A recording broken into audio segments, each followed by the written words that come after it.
നമസ്കാരം. നമ്മൾ ഇന്നിവിടെ ചർച്ച ചെയ്യാൻ പോകുന്നത് ഇലക്ഷൻ കമ്മീഷൻ ഓഫ് ഇന്ത്യയെ പറ്റിയാണ്. ഒരു ഭരണഘടനാ സ്ഥാപനമാണ് ഇലക്ഷൻ കമ്മീഷൻ. അതായത് രാജ്യത്ത് സ്വതന്ത്രമായ ഇലക്ഷൻ നടത്തുവാൻ വേണ്ടി ഭരണഘടനാ പ്രകാരം രൂപീകരിക്കപ്പെട്ട സ്ഥാപനമാണ് ഇലക്ഷൻ കമ്മീഷൻ ഓഫ് ഇന്ത്യ. ഈ വീഡിയോയിലൂടെ നമുക്ക് ഇലക്ഷൻ കമ്മീഷൻ ഓഫ് ഇന്ത്യയെ പറ്റി കൂടുതലായി അറിയാൻ ശ്രമിക്കാം. ഇലക്ഷൻ കമ്മീഷൻ ഇന്ത്യൻ ഭരണഘടനയുടെ ആർട്ടിക്കിൾ 324 വകുപ്പ് പ്രകാരം ക്രിയേറ്റ് ചെയ്യപ്പെട്ട ഒരു സ്വതന്ത്ര ബോഡിയാണ് ഇലക്ഷൻ കമ്മീഷൻ. ഇന്ത്യയിൽ സ്വതന്ത്രവും നീതിപരവുമായ ഇലക്ഷൻ നടത്തുക എന്നതാണ് ഇലക്ഷൻ കമ്മീഷന്റെ ഉദ്ദേശം.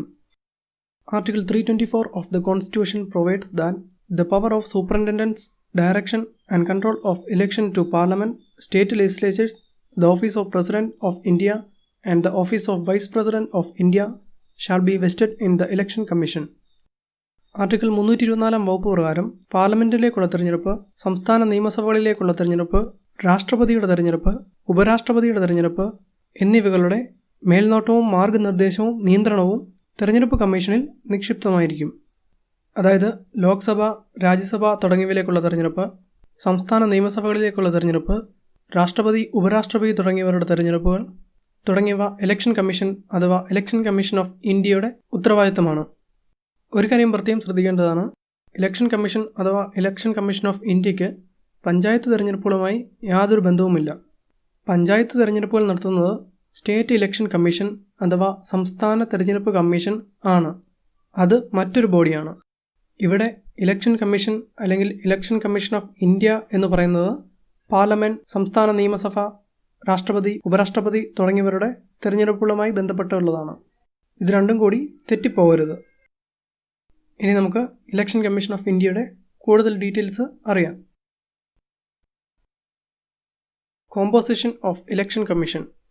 Article 324 of the constitution has made the following provisions with regard to the composition of election commission. Article 324 വകുപ്പ് പ്രകാരമുള്ള ഇലക്ഷൻ കമ്മീഷന്റെ കൂടുതൽ സംവിധാനങ്ങളെപ്പറ്റി നമുക്ക് നോക്കാം. 1. The election commission shall consist of the chief election commissioner and such a number of other election commissioners, if any, as the president may from time to time fix. Election commission എന്ന് പറയുന്നത് മുഖ്യ തെരഞ്ഞെടുപ്പ് കമ്മീഷണറും മറ്റു election കമ്മീഷണർമാരും ഉൾക്കൊള്ളുന്നതാണ്. മറ്റു തെരഞ്ഞെടുപ്പ് കമ്മീഷണർമാരുടെ അംഗസംഖ്യ നിശ്ചയിക്കുന്നത് പ്രസിഡന്റ് ആയിരിക്കും. അതായത് ഇലക്ഷൻ കമ്മീഷൻ എന്ന് പറയുന്നത് ഒരു മുഖ്യ ഇലക്ഷൻ കമ്മീഷണറും അതോടൊപ്പം പ്രസിഡന്റ് നിശ്ചയിക്കുന്ന അത്രയും മറ്റു election കമ്മീഷണർമാരും ഉൾക്കൊള്ളുന്നതായിരിക്കും. 2. The appointment of the chief election commissioner and other election commissioners shall be made by the president. മുഖ്യ തെരഞ്ഞെടുപ്പ് കമ്മീഷണറെയും മറ്റു തെരഞ്ഞെടുപ്പ് കമ്മീഷണർമാരെയും അപ്പോയിന്റ് ചെയ്യുന്നത് പ്രസിഡന്റ് ആയിരിക്കും. അതായത് ചീഫ് ഇലക്ഷൻ കമ്മീഷണറുടെയും അതർ ഇലക്ഷൻ കമ്മീഷണേഴ്സിൻ്റെയും അപ്പോയിന്റിംഗ് അതോറിറ്റി എന്ന് പറയുന്നത് പ്രസിഡന്റ് ആണ്. 3. When any other election commissioner is so appointed, the chief election commissioner shall act as the chairman of the election commission. നമ്മൾ പറഞ്ഞു ഇലക്ഷൻ കമ്മീഷൻ എന്ന് പറയുന്നത് ചീഫ് ഇലക്ഷൻ കമ്മീഷണറും പ്രസിഡന്റ് നിശ്ചയിക്കുന്ന അത്രയും അതർ ഇലക്ഷൻ കമ്മീഷണർമാരും ഉൾപ്പെടുന്നതാണെന്ന്. അങ്ങനെ മറ്റു ഇലക്ഷൻ കമ്മീഷണർമാരെ അപ്പോയിന്റ് ചെയ്യുമ്പോൾ ചീഫ് ഇലക്ഷൻ കമ്മീഷണർ ഇലക്ഷൻ കമ്മീഷന്റെ ചെയർമാനായി ആക്ട് ചെയ്യും. 4. The president may also appoint, after consultation with the election commission, such regional commissioners as he may consider necessary to assist the election commission. ആവശ്യമെങ്കിൽ തെരഞ്ഞെടുപ്പ് കമ്മീഷനുമായി കൂടിയാലോചിച്ച് പ്രവർത്തനം സുഗമമാക്കാൻ പ്രാദേശിക തെരഞ്ഞെടുപ്പ് കമ്മീഷണർമാരെയും നിയമിക്കുവാനുള്ള അധികാരം പ്രസിഡന്റിന് ഉണ്ടായിരിക്കും. അതായത് ആവശ്യമെങ്കിൽ കുറച്ച് ഏരിയയിലേക്ക് വേണ്ടി പ്രാദേശിക തെരഞ്ഞെടുപ്പ് കമ്മീഷണർമാരെയും അപ്പോയിന്റ് ചെയ്യാൻ പ്രസിഡന്റിന് സാധിക്കും. 5. The conditions of service and tenure of office of the election commissioners and the regional commissioners shall be determined by the president. തെരഞ്ഞെടുപ്പ് കമ്മീഷണർമാരുടെയും പ്രാദേശിക കമ്മീഷണർമാരുടെയും സേവന വ്യവസ്ഥകളും ഉദ്യോഗ കാലാവധിയും രാഷ്ട്രപതിയാണ് നിർണ്ണയിക്കുന്നത് എന്നാണ് ഇവിടെ പറഞ്ഞിരിക്കുന്നത്. 6. The chief election commissioner and the 2 other election commissioners have equal powers and receive equal salary, allowances and other perquisites which are similar to those of a judge of the Supreme Court. ഇപ്പോൾ നിലവിൽ ഒരു chief election കമ്മീഷണറും മറ്റു 2 election കമ്മീഷണർമാരുമാണ് ഉള്ളത്. ഇവർ 3 പേർക്കും തുല്യ അധികാരങ്ങളും തുല്യ ശമ്പളവും തുല്യമായ മറ്റ് ആനുകൂല്യങ്ങളുമാണ് ഉള്ളത്. മാത്രമല്ല ഇവ ഒരു സുപ്രീം കോടതി ജഡ്ജിക്ക് ലഭിക്കുന്ന ആനുകൂല്യങ്ങൾക്ക് തുല്യവുമാണ്. ഇന്ത്യക്ക് സ്വാതന്ത്ര്യത്തിന് ശേഷം 1989 വരെ ഇലക്ഷൻ കമ്മീഷൻ എന്ന് പറയുന്നത് ഒരു സിംഗിൾ മെമ്പർ ബോഡിയായിരുന്നു. അതായത് ഒരു ചീഫ് ഇലക്ഷൻ കമ്മീഷണർ മാത്രമേ ഉള്ളായിരുന്നു. 1989 ഒക്ടോബർ 16 പ്രസിഡന്റ് മറ്റു 2 ഇലക്ഷൻ കമ്മീഷണർമാരെ കൂടി അപ്പോയിന്റ് ചെയ്തു. എന്നാൽ 1990 ജനുവരിയിൽ മറ്റു 2 ഇലക്ഷൻ കമ്മീഷണർമാരുടെ പോസ്റ്റും അബോളിഷ് ചെയ്തു, അതായത് നിർത്തലാക്കി. വീണ്ടും 1993 ഒക്ടോബറിൽ 2 ഇലക്ഷൻ കമ്മീഷണർമാരെ കൂടി അപ്പോയിന്റ് ചെയ്തു. അന്നു മുതൽ ഇലക്ഷൻ കമ്മീഷൻ എന്ന് പറയുന്നത് ഒരു 3 മെമ്പർ ബോഡിയാണ്. അതായത് ചീഫ് ഇലക്ഷൻ കമ്മീഷണറും മറ്റു 2 ഇലക്ഷൻ കമ്മീഷണർമാരും. അവർക്കെല്ലാം തുല്യ അധികാരങ്ങളും വേതനങ്ങളുമൊക്കെയാണ് കൊടുത്തിരിക്കുന്നത്. 7. In case of difference of opinion amongst the Chief Election Commissioner and or 2 other election commissioners, the matter is decided by the Commission by majority. മുഖ്യ തെരഞ്ഞെടുപ്പ് കമ്മീഷണറും മറ്റ് 2 ഇലക്ഷൻ കമ്മീഷണർമാരും തമ്മിൽ ഏതെങ്കിലും കാര്യത്തിൽ അഭിപ്രായ വ്യത്യാസമുണ്ടാവുകയാണെങ്കിൽ ആ കാര്യം ഭൂരിപക്ഷാടിസ്ഥാനത്തിലായിരിക്കും നിർണ്ണയിക്കുന്നത്. അതായത് 3 പേരിൽ 2 പേർക്ക് ഒരേ അഭിപ്രായമാണ് ഉള്ളതെങ്കിൽ അത് സ്വീകരിക്കും. 8.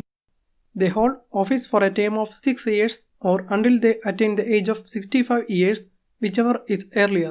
They can resign at any time or can also be removed before the expiry of their term. Election കമ്മീഷണർമാർക്ക് 6 വർഷം അല്ലെങ്കിൽ 65 വയസ്സ് തികയുന്നത് വരെയാണ് പ്രവർത്തിക്കാനാകുക. ഇതിലേതെങ്കിലും ഒന്ന് പൂർത്തിയായാൽ അവരുടെ ഓഫീസ് ടൈം കഴിയും. അതോടൊപ്പം അവർക്ക് പ്രസിഡന്റിനെ അഡ്രസ്സ് ചെയ്ത് ജോലിയിൽ നിന്ന് രാജിവെക്കുവാനും സാധിക്കും. മാത്രമല്ല കാലാവധി കഴിയുന്നതിന് മുമ്പ് അവരെ ജോലിയിൽ നിന്ന് പിരിച്ചുവിടുവാനും സാധിക്കും. എന്നാൽ അതിന് ചില പ്രൊസീജിയറുകൾ ഉണ്ട് എന്ന് മാത്രം.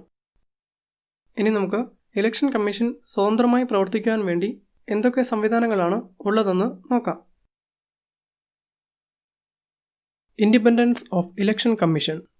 ഇലക്ഷൻ കമ്മീഷൻ സ്വതന്ത്രമായി പ്രവർത്തിക്കുന്നതിന് വേണ്ടി എന്തൊക്കെ വ്യവസ്ഥകളാണ് ഉള്ളതെന്ന് നോക്കാം. 1. The Chief Election Commissioner is provided with the security of tenure. He cannot be removed from his office except in the same manner and on the same grounds as a judge of the Supreme Court. In other words, he can be removed by the President on the basis of a resolution passed to that effect by both houses of Parliament with special majority, either on the ground of proved misbehavior or incapacity. മുഖ്യ തെരഞ്ഞെടുപ്പ് കമ്മീഷണറുടെ കാലാവധിക്ക് സംരക്ഷണം കൊടുത്തിട്ടുണ്ട്. അതായത് മുഖ്യ തെരഞ്ഞെടുപ്പ് കമ്മീഷണറെ അദ്ദേഹത്തിൻ്റെ ഓഫീസിൽ നിന്നും റിമൂവ് ചെയ്യണമെങ്കിൽ ഒരു സുപ്രീം കോടതി ജഡ്ജിയെ എങ്ങനെയാണോ മാറ്റുന്നത് അതേ രീതിയിലും അതേ കാരണങ്ങൾ കൊണ്ടും മാത്രമേ മുഖ്യ തെരഞ്ഞെടുപ്പ് കമ്മീഷണറെയും ഓഫീസിൽ നിന്ന് മാറ്റുവാൻ സാധിക്കുകയുള്ളൂ. ചുരുക്കി പറഞ്ഞാൽ മുഖ്യ തെരഞ്ഞെടുപ്പ് കമ്മീഷണറെ ഓഫീസിൽ നിന്ന് റിമൂവ് ചെയ്യണമെങ്കിൽ പാർലമെന്റിന്റെ 2 സഭകളും ലോക്സഭയും രാജ്യസഭയും 3/2 ഭൂരിപക്ഷവും അതോടൊപ്പം സഭകളുടെ ടോട്ടൽ സ്ട്രെങ്തിന്റെ 50% മുകളിലും സപ്പോർട്ടോടുകൂടി ഒരു പ്രമേയം പാസാക്കി അതിൻ്റെ അടിസ്ഥാനത്തിൽ മാത്രമേ പ്രസിഡന്റിന് മുഖ്യ തെരഞ്ഞെടുപ്പ് കമ്മീഷണറെ റിമൂവ് ചെയ്യാൻ സാധിക്കുകയുള്ളൂ. പ്രൂവ്ഡ് മിസ്ബിഹേവിയർ, തെറ്റായ പെരുമാറ്റം, ഇൻകപ്പാസിറ്റി, സാമർഥ്യമില്ലായ്മ എന്നീ 2 കാരണങ്ങൾ കൊണ്ട് മാത്രമേ ഇങ്ങനെ മുഖ്യ തെരഞ്ഞെടുപ്പ് കമ്മീഷണറെ റിമൂവ് ചെയ്യാൻ സാധിക്കുകയുള്ളൂ. 2. The service conditions of the Chief Election Commissioner cannot be varied to his disadvantage after his appointment. മുഖ്യ തെരഞ്ഞെടുപ്പ് കമ്മീഷണറെ അപ്പോയിന്റ് ചെയ്തതിനു ശേഷം അദ്ദേഹത്തിൻ്റെ സേവന വ്യവസ്ഥകൾ അദ്ദേഹത്തിന് പ്രതികൂലമായി വ്യത്യാസപ്പെടുത്താൻ സാധിക്കില്ല. അതായത് അദ്ദേഹത്തിനെ അപ്പോയിന്റ് ചെയ്തതിനു ശേഷം അദ്ദേഹത്തിൻ്റെ സേവന വ്യവസ്ഥകളൊന്നും കുറയ്ക്കുവാൻ സാധിക്കില്ല. കൂട്ടുവാൻ സാധിക്കും, പക്ഷേ കുറയ്ക്കുവാൻ സാധിക്കില്ല. ഉദാഹരണത്തിന് സാലറി ഒന്നും കുറയ്ക്കാൻ സാധിക്കില്ല. 3. Any other election commissioner or a regional commissioner cannot be removed from office except on the recommendation of the Chief Election Commissioner. Chief election കമ്മീഷണറെ റിമൂവ് ചെയ്യുന്നത് എങ്ങനെയാണെന്ന് നമ്മൾ കണ്ടു കഴിഞ്ഞു. ഇനി മറ്റേതെങ്കിലും ഇലക്ഷൻ കമ്മീഷണർമാരെ അല്ലെങ്കിൽ ഏതെങ്കിലും പ്രാദേശിക കമ്മീഷണർമാരെ റിമൂവ് ചെയ്യണമെങ്കിൽ ചീഫ് ഇലക്ഷൻ കമ്മീഷണർ അഥവാ മുഖ്യ തിരഞ്ഞെടുപ്പ് കമ്മീഷണറുടെ നിർദ്ദേശം ഉണ്ടെങ്കിലേ സാധിക്കൂ. ഇതൊക്കെയാണ് ഇലക്ഷൻ കമ്മീഷന്റെ സ്വതന്ത്രമായ പ്രവർത്തനത്തിനു വേണ്ടി ഉള്ള വ്യവസ്ഥകൾ. ഫ്ലോസ്. ഇനി നമുക്ക് ഇലക്ഷൻ കമ്മീഷൻ ഓഫ് ഇന്ത്യക്കുള്ള ചില പോരായ്മകളെക്കുറിച്ച് ചർച്ച ചെയ്യാം. 1. The Constitution has not prescribed the qualifications, legal, educational, administrative or judicial of members of the Election Commission. തെരഞ്ഞെടുപ്പ് കമ്മീഷനിലെ അംഗങ്ങൾക്ക് വേണ്ട യോഗ്യതകൾ ഇന്ത്യൻ ഭരണഘടനയിൽ പറഞ്ഞിട്ടില്ല. അത് ഒരു പോരായ്മയാണ്. കൂടുതലായും ഇപ്പോൾ നേരത്തെ ഗവൺമെൻറ് സർവീസുകളിൽ ഇരുന്നവരൊക്കെയാണ് ഇലക്ഷൻ കമ്മീഷനിൽ അംഗങ്ങളാവുന്നത്. ഉദാഹരണത്തിന് മുഖ്യ തിരഞ്ഞെടുപ്പ് കമ്മീഷന്മാരെല്ലാം സാധാരണ IASകാരൊക്കെയാണ് ആകുന്നത്. അതിന് കാരണം വ്യക്തമായ ഒരു ക്വാളിഫിക്കേഷൻസ് ഒന്നും ഇന്ത്യൻ കോൺസ്റ്റിറ്റ്യൂഷനിൽ പറഞ്ഞിട്ടില്ല. 2. The Constitution has not specified the name of the members of the Election Commission. തെരഞ്ഞെടുപ്പ് കമ്മീഷന്റെ അംഗങ്ങളുടെ കാലാവധിയൊന്നും ഇന്ത്യൻ ഭരണഘടനയിൽ പറഞ്ഞിട്ടില്ല. പകരം അതെല്ലാം രാഷ്ട്രപതിയുടെ നിർണയത്തിന് വിട്ടുകൊടുത്തിരിക്കുകയാണ്. 3. The Constitution has not debarred the retiring election commissioners from any further appointment by the government. Retire ആകുന്ന election കമ്മീഷണർമാരെ ഗവൺമെന്റിന് കീഴിലുള്ള മറ്റു ഉദ്യോഗങ്ങളിലേക്ക് അപ്പോയിന്റ് ചെയ്യാൻ പാടില്ല എന്ന് ഇന്ത്യൻ ഭരണഘടനയിൽ പറഞ്ഞിട്ടില്ല. അതായത് റിട്ടയർ ആകുന്ന ഇലക്ഷൻ കമ്മീഷണർമാർക്ക് വീണ്ടും ഗവൺമെന്റിന്റെ കീഴിൽ മറ്റു ഉദ്യോഗങ്ങൾ ചെയ്യാൻ സാധിക്കും. അപ്പോൾ ഗവൺമെന്റിന് അവരെ ഇൻഫ്ലുവൻസ് ചെയ്യാൻ സാധിക്കും എന്നാണ് ഇവിടെ പറയുന്നത്. ഉദാഹരണത്തിന് CAG ആകുന്ന ആൾക്ക് റിട്ടയർ ആയതിനു ശേഷം ഗവൺമെന്റിന് കീഴിൽ മറ്റൊരു ഉദ്യോഗത്തിന് പോകാൻ സാധിക്കില്ല. ഓഫീസിന്റെ സ്വതന്ത്രത കാത്തുസൂക്ഷിക്കാൻ വേണ്ടിയാണ് ഇങ്ങനെയൊരു വ്യവസ്ഥ ഉള്ളത്. എന്നാൽ ഇലക്ഷൻ കമ്മീഷന്റെ കാര്യത്തിൽ ഇങ്ങനൊരു വ്യവസ്ഥ ഇല്ല. ഇത്തരം ചെറിയ ചില പോരായ്മകൾ ഉണ്ടെങ്കിലും നമുക്കറിയാം ഇലക്ഷൻ കമ്മീഷൻ വളരെയധികം വലിയൊരു ജോലിയാണ് ഇന്ത്യയിൽ ചെയ്തുകൊണ്ടിരിക്കുന്നത്. നിയോജക മണ്ഡലങ്ങളുടെ കാര്യത്തിൽ നിർണയം സ്വീകരിക്കുക, ഇലക്ടറൽ റോൾസ് പ്രിപ്പയർ ചെയ്യുക, പൊളിറ്റിക്കൽ പാർട്ടീസിനെ രജിസ്റ്റർ ചെയ്യുക, സ്വതന്ത്രവും നീതിപരമായ ഇലക്ഷൻ നടത്തുക, ഇങ്ങനെ ഒരുപാട് ഡ്യൂട്ടീസ് ഇലക്ഷൻ കമ്മീഷൻ നിർവഹിക്കുന്നുണ്ട്. ഓർക്കണം, ഇലക്ഷൻ കമ്മീഷൻ എന്ന് പറയുന്നത് കുറച്ച് ഇലക്ഷൻ കമ്മീഷണർമാർ മാത്രം ചേരുന്നതല്ല. പകരം ഡെപ്യൂട്ടി ഇലക്ഷൻ കമ്മീഷണർമാർ, secretaries, joint secretaries, deputy secretaries, under secretaries, അങ്ങനെ വലിയൊരു ശൃംഖലയാണത്.